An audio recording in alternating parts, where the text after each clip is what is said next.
సిద్దిపేట జిల్లా కేంద్రంలో BRS party ఆధ్వర్యంలో భారీ నిరసన ర్యాలీ నిర్వహించారు.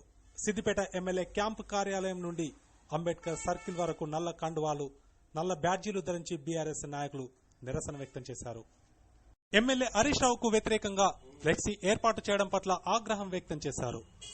అనంతరం బీఆర్ఎస్ శ్రేణులు అంబేద్కర్ సర్కిల్ వద్ద సీఎం రేవంత్ రెడ్డి దిష్టిబొమ్మను దగ్ధం చేశారు.